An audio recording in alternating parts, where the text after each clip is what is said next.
everybody. Welcome back to Kendra ASMR.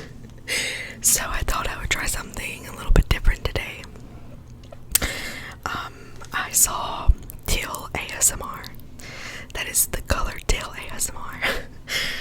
He did a Whitney Houston magazine flip through, and it was just so relaxing. I loved it so much, and I thought it would be maybe fun to try it out myself. I have this fidget toy over this because this has an address on it that I would rather not be on the internet. So yes. I actually found this magazine at my local library, so that's cool. Magazines are expensive, y'all. They really are. Like, oh my goodness. Doja Cat, as you can see, this on the cover of the Rolling Stone this was the January 2022 edition, so it's a bit late. I tried to check out, a little bit of a newer edition, and my library was like, no, you can only check out, previous months. So I was like, oh, she's wearing this beautiful gold sequin top. I love it. Her hair is like down to her ass, which, I love that. It says the DGAF superstar finally drops her card, so I'm really excited to hopefully learn a little bit more about Doja Cat. I do not know much about her at all, really, like on a personal level. I have watched some of her like lives and stuff, but I don't know very much. So anyway, let's go ahead and flip on over. Okay. So we have an ad for tobacco. We don't want to do that on our channel.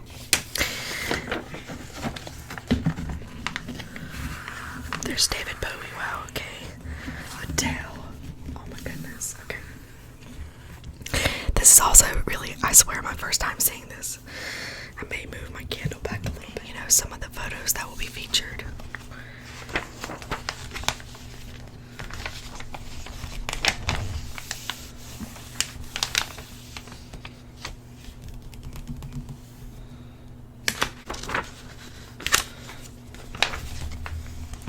So here is J Balvin. I don't know much about them, but I'm generally familiar with them.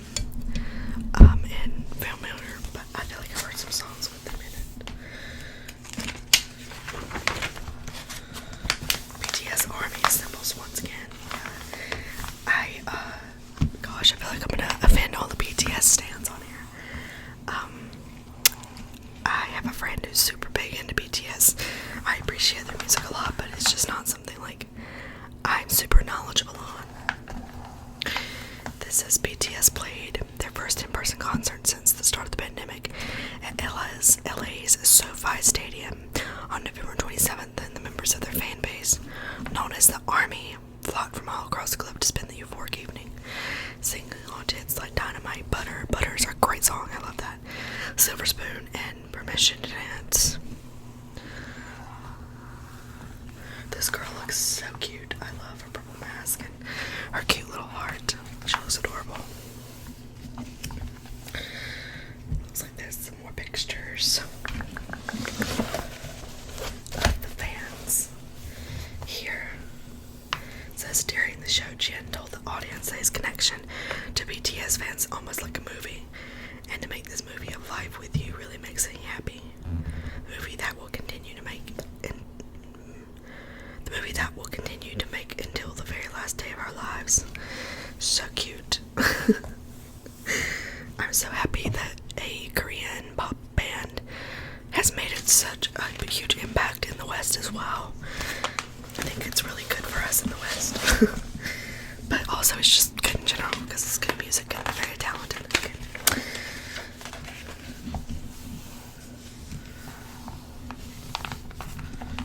Oh, okay, this is talking about different books. Interesting. I'm trying to get to the Doja part.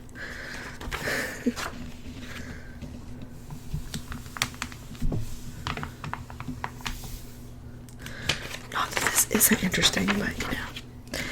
Oh, David Bowie, wow. Is that Doja Cat? I'm sorry, I am obsessed with Doja Cat. I just love her style.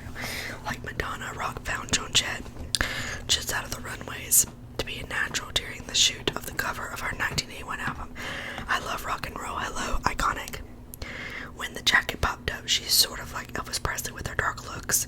He later recalled it was one of the last of her outfits in the shoot, probably taken around 3 a.m. What? That's crazy. That is crazy. This, okay, iconic. I love Doja Cat. And over on this side, you have Queen, of course. This is the cover of the 1974 Queen 2. The band recreated the video for Bohemian Rhapsody.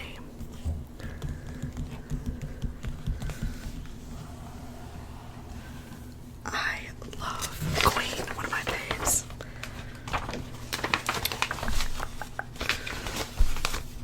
Why is there so many tobacco ads in there? Like, what? Okay. Okay, we have finally made it to Doja Cat. Oh my gosh, okay. So this is a full page picture of her. Oh, she's so pretty, look at that. I love the blonde on her, yes, perfect. Literally, she looks good in any color hair, and I love that, you know. Doja Cat, DGAF, if you read this. Or at least that's what she wants you to think. Oh.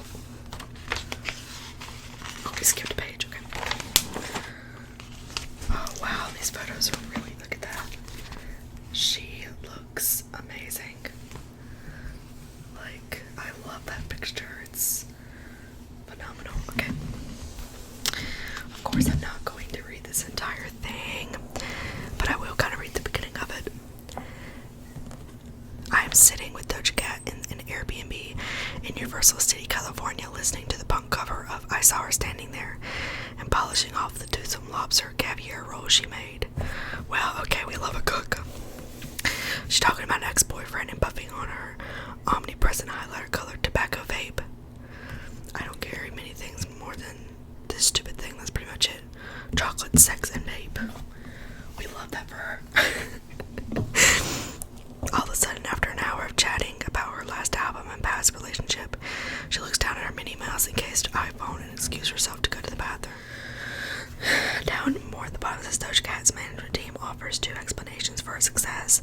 The first is her undeniable technical gift and staggering versatility as a rapper and vocalist. You don't see any rappers doing punk rock songs like Bottom Bitch. You don't see them using Paula Inca as a sample. That's true. That was a great choice, says her manager Lydia Astrid. On the track, like the breakup anthem ain't shit. For instance, Doja facilitates from a husky crowd to an anime character falsetto in a matter of seconds. Listening to her is like watching Robin Williams do stand-up in the 70s. She says she likes to imagine herself guesting as her own alter ego. That's true.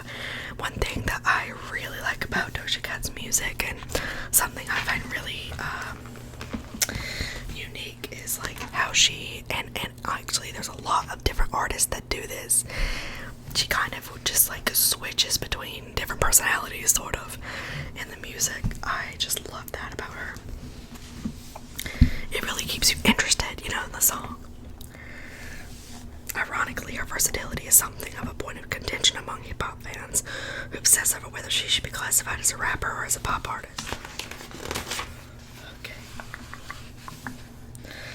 Doja likes to imagine herself guesting as her own alter ego. When she writes, I think it turns songs into more like rides. That's so true. Wow, I love this like orange and red grade photos. She's so pretty.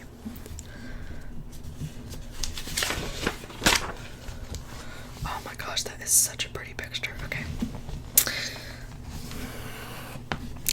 Most people in Doja Cat's immediate circle don't call her Doja. Her stage name, a nod to both her love of felines and her love of weed, is a source of some contortion. That's a, oh tried a few times over the years to change it and was persuaded otherwise by a former manager. My image was to have a pothead hippie girl, and I'm not that. SNL made a joke the other day that Doja Cat sounds like a Pokemon, and you know, it didn't hurt my feelings, but it definitely hurt my feelings. They call her Amala, as in Amala Delamy. I don't know how to say her last name, I'm so sorry. I know Amala was her first name, which is really pretty. Anyone who says that I'm not a rapper is in denial. They don't know what they're talking about. I definitely agree. When she was 16, Doja dropped out of high school, which she has attributed to her struggles with ADHD. Same girl. It felt like I was stuck in one spot and everybody else was progressing constantly.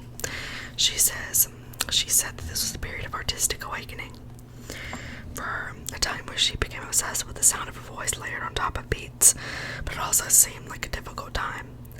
I definitely didn't like to leave my room. I don't know if I was agoraphobic, but I definitely thought that I was at the time.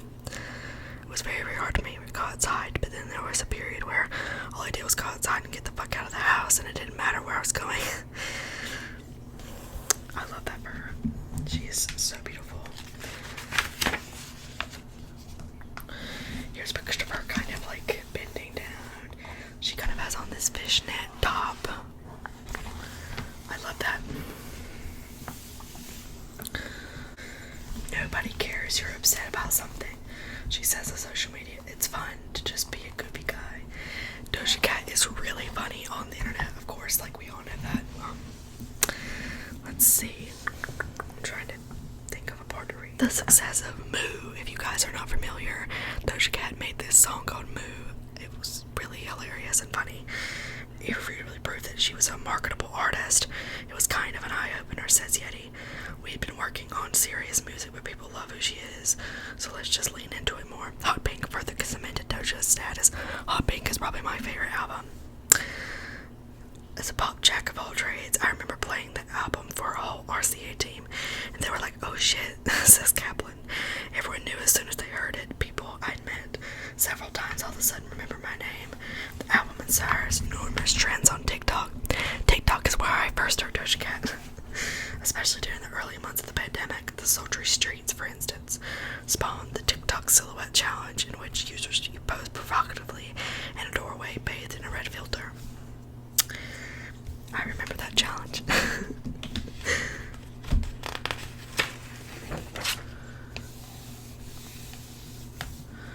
Is that the only Doja part?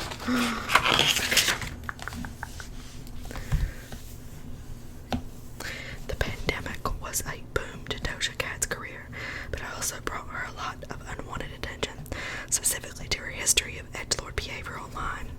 In 2018, for instance, after fans unearthed old tweets of her using the F word, her initial response was to double down, tweeting, I called a couple people the F word when I was in high school in 2015. This means I don't deserve support. I've used F word roughly like 15,000 times in my life. She later deleted the tweet and issued a polished apology. I probably won't go into any more of that because I don't know, that's just kind of not the point of the video, but yeah, Doja has definitely had her share of online drama. But I understand the point of not wanting to use that word. It's very problematic. Many in Doja's orbit say her inability to censor herself is one of the many things that makes her inimitable relatable. She'll just say crazy stuff, says Noka. If anyone wants to talk trash on that, they can, but I'm sure in the dark they admire that. So, even though, sorry guys, I have me a nice glass of chocolate milk.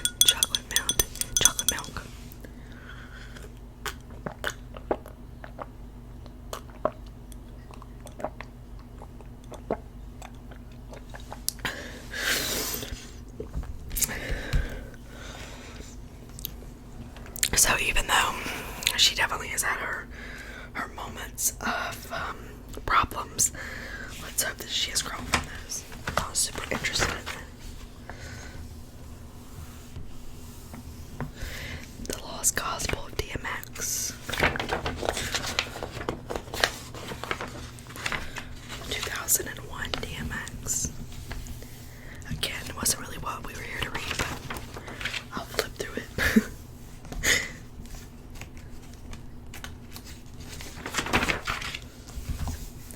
see a picture of him there.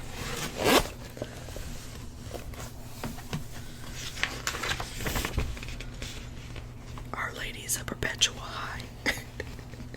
What? Okay.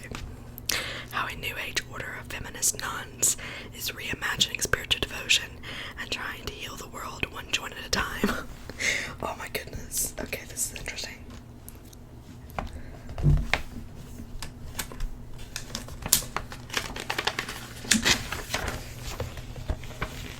Wow, these ladies look iconic. In the middle of California's Central Valley, in a modest milky blue home on 1 acre of farmland,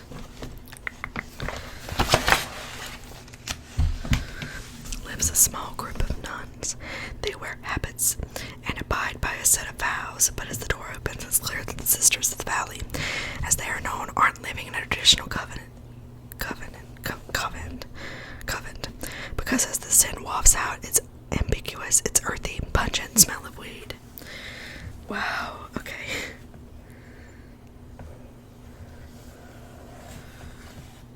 Very interesting.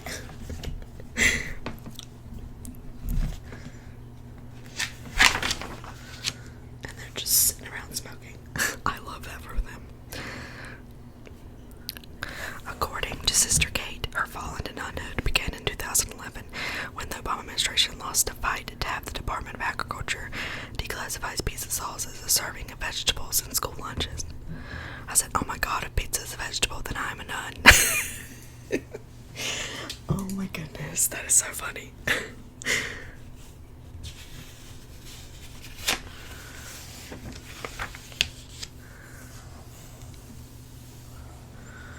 Wow, that is so cool.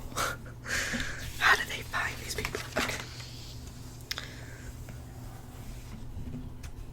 There's literally more on the nuns than there are on Doja Cat. Okay.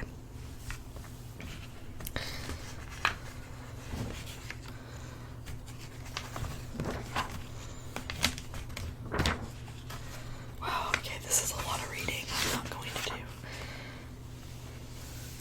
Oh, here's Taylor Swift.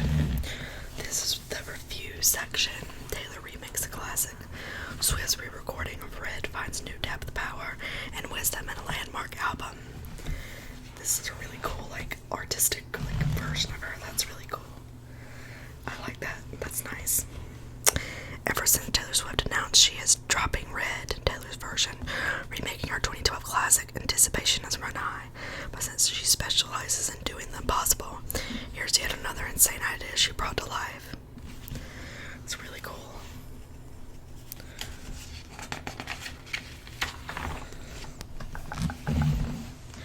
And here we're talking about Adele's return. I was so excited about Adele's return, and definitely Adele's killing it right now.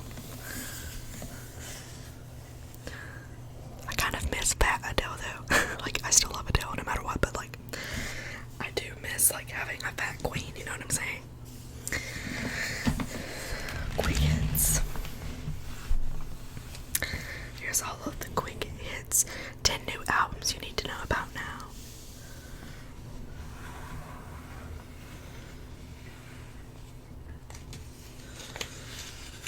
I did look at Snoop Dogg's new album after he performed at the Super Bowl. It's really good.